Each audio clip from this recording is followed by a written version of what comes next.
यह शांति विधान जिनके लिए किया जा रहा है उनको मैंने संबोधन किया। 2-3 दिन पहले भी संबोधन किया था, उस समय भी किया था। और जब वो अस्वस्थ थे, उनके यहाँ आचर्य संपन्न हुई थी, तब भी हमने उनको समझाया। वैसे उनकी परिणति जैसा नाम था वैसा ही काम था। जैसे सरोज में, सरोज समझते, सरोज किसे कहते हैं? कमल को बोलते हैं। सरोज जो होता है कमल को बोलते हैं। जैसे सरोवर में सरोज खिलता है, वैसे भी घर में रहते हुए घर में ध्यान करते रहते थे। कहने का तात्पर्य है कि जो व्यक्ति घर में रहते हुए भी अपनी विशुद्धि बढ़ा ले, उनके शरीर में बहुत वेदना थी, मैंने देखा। वेदना के उपरांत भी उनकी ऐसी इच्छा होती थी मैं भी आहार दूं। मैंने उनको कहा भी नहीं, आप तो बैठ जाइए साले से। हमने कहा नहीं, हमें आहार देना है। हमने कहा नहीं, दूर से आप हाथ लगा लीजिएगा। और रोज चल करके दर्शन करने के लिए भी आ जाते थे, क्योंकि आदमी को वेदना में कुछ भी ध्यान नहीं रहता। तो उनको इतना ध्यान था कि हमें प्रभु के और गुरु के दर्शन करना उनकी भवितव्यता का प्रतीक माना जाता है। जिन जीवों का ये भाव हो जाए, इतनी तकलीफ में भी, दुख में भी, उसमें शिष्टाचार का ख्याल नहीं रहता। लेकिन वहां कुर्सी पर बैठना पसंद नहीं कर रही थी, टेबल पर बैठना पसंद नहीं कर रही थी, हमें जमीन से दर्शन करने दो। संदीप ने कहा नहीं, अभी तो महाराज जी जानते हैं आपका स्वास्थ्य खराब है।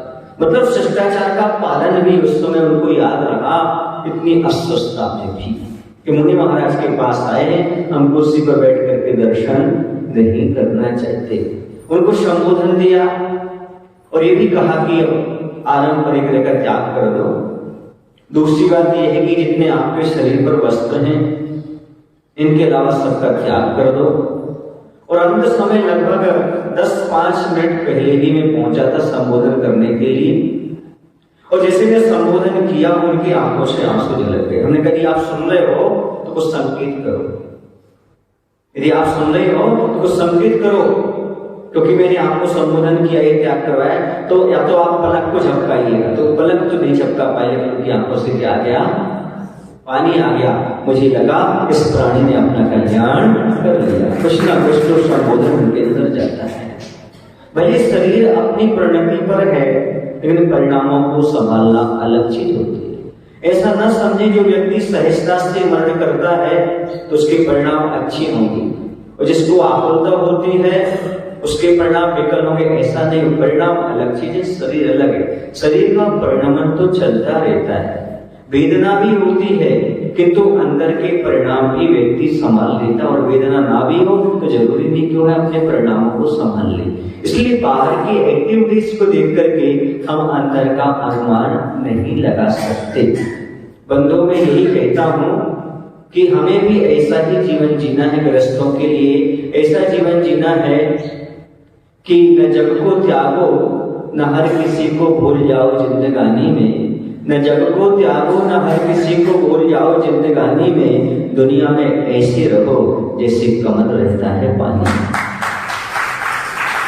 आप एकदम ग्रस्त जीवन को छोड़ नहीं सकते, परिवार को छोड़ नहीं सकते, लेकिन फिर भी ऐसा परिणाम बना करके रखो, कभी ऐसा भी अवसर आ जाए तो जैसे कमल पानी में रहता है लेकिन उससे पृथक रहता है, उसकी जो नाल होती है वह पानी में रहती है, लेकिन कमल की पंखुड़ी कभी पानी को स्पर्श नहीं करती। जैसे जैसे पानी बढ़ता जाता है वैसे वैसे वह कमल की नाल और ऊपर उठती चली जाती है। तो वैसे हमें भी संसार में रहना है तो ऐसे ही रहना है। कब आयु खत्म हो जाए कोई पता नहीं होता। दो बातें हमेशा याद रखना, कब हमारी किस्मत रूठ जाए और कब हमारी सांसें रुक जाएं, इसका कोई भरोसा नहीं होता। आयु बहुत है ऐसा मत समझना, अब इसे ये कह नहीं सकते आयु कितनी है कितनी नहीं है ना। अभिषेक ने उनको बहुत संभाला, वक्तावन आदि पाठ पढ़ाया, सब कुछ सुनाया। हालांकि उन्हें आता था लेकिन दुख में सब भूल जाते हैं, तकलीफ के समय ध्यान नहीं रहता, कि बहुत अच्छे पुत्र माने जाते हैं। देखो बंधुओं, माता पिता का तो कर्तव्य था, जन्म दे दिए, संस्कार दे दिए, बड़ा कर दिया, लेकिन पुत्र वही है जो अंत समय हॉस्पिटल ना ले जाकर के गुरु के पास ला करके समाधि मरण पड़वा दे, संबोधन कराए, उनके भाव को सुधार दे। क्यों? क्योंकि हम पर्याय को तो संभाल नहीं सकते, परिणामों को संभालना बहुत आवश्यक है। और जो जीव परिणामों को संभाल लेता है उसकी यह पर्याय तो ठीक है, अगली पर्याय अपने आप समझ जाया करती है। धर्मात्मा निकट हो चर्चा धर्म सुना दे, सावधान रखें गाफिल न होने पाए। ये विशेषता जो हम पढ़ते हैं, जो समाधि मरण के समय सुनते हैं, वह यदि जीव को उपलब्ध हो जाए तो अहोभाग। सरोज जी के जीवन में यह घटना घटी। उन्होंने अंत समय मुनि महाराज के संबोधन से ही अपने शरीर का त्याग किया। इस संबोधन बहुत बड़ी मुश्किल से मिल पाता है। यदि आपके नगर में साधु भी हैं तो घर दूर हो सकता है, लेकिन तो बड़ा सौभाग्य उन लोगों का कि मंदिर के पास ही क्या है, घर है, और वहां से आते थे चरिया से लौट करके तो घर वहीं पड़ता था। तो उनके बेटे इतने अच्छे थे अभिषेक और संदीप कि महाराज निवेदन कर लेते थे, महाराज माँ को थोड़ा संबोधन दे दो, तो संबोधन भी हो जाया करता था। बंधुओं में यही कहना चाहता हूं कि जब आप कितना भी धन कमा लो, कितना भी अच्छा मकान बना लो, पर बच्चों में धार्मिक संस्कार अवश्य है, क्योंकि अंत में वही काम आएंगे आपको। जो बच्चों में प्रथम संस्कार डालते हैं उनके अंतिम संस्कार अच्छे से हो जाया करते हैं, अंत उनका भला हो जाया करता है। अंत में उनके पुत्र पुत्री जो हैं वह अंतिम संस्कार के पहले ऐसे को संस्कार डला देते हैं ताकि अगला भाव सुधर जाता है। और सच्चा पुत्र तो वही है जो अपने माता पिता को समाधि मरण की प्रेरणा देता है, संबोधन करता है। क्योंकि बचपन के जो 2-5 वर्ष होते हैं उस समय माँ पिता जैसे बच्चे को संभालते हैं, अंत समय में बच्चों को भी माता पिता को वैसे ही संभालना पड़ता है।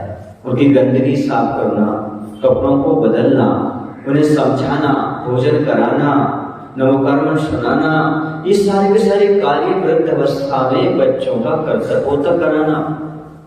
ये बहुत सारे लोग भूल जाते हैं कि बचपन में जो माता पिता ने हमारे साथ किया वही अब करने का अवसर हमें प्राप्त हो रहा है।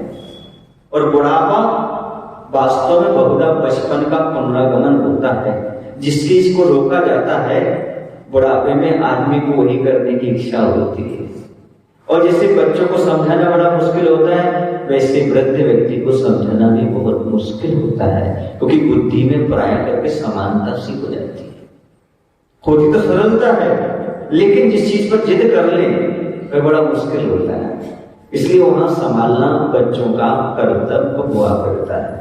माता पिता का कर्तव्य तो है ही, फिर बच्चों को संस्कार देते हैं, लेकिन आप लोगों का कर्तव्य भी है। मैं कई बार कहता हूं कि आप अपने बच्चों को इतनी पढ़ाई मत कराइएगा और इतने पैसे कमाने में मत लगाइएगा कि अंत समय जब आपका आ जाए तब बेटे डॉक्टर को ना बुला करके, मुनि के पास ना ले जा करके वकील को बुलवा ले।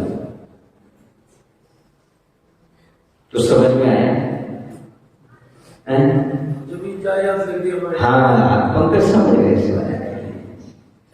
ये अंत समय है इनका। अब जल्दी जल्दी काम करो, अंगूठा लगवा लो, वकील को बुलवा लो और सारे जायदाद अपने नाम पर बना लो। इतना मत पढ़ाना बच्चों, इतने पैसे कमाने मत लगाना बच्चों को, बल्कि ऐसे संस्कार डालना कि जो कुछ हो सो हो, हमारे पिताजी गुरु की शरण में चले जाएं और उनके मुख से नवकर्म सुन लें, ओम सुन लें और कल्याण हो जाए। ऐसे संस्कार डालने का प्रयास करना।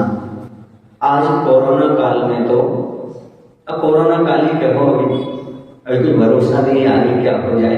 अभी भी केस आ रहे हैं, हाँ थोड़े थोड़े।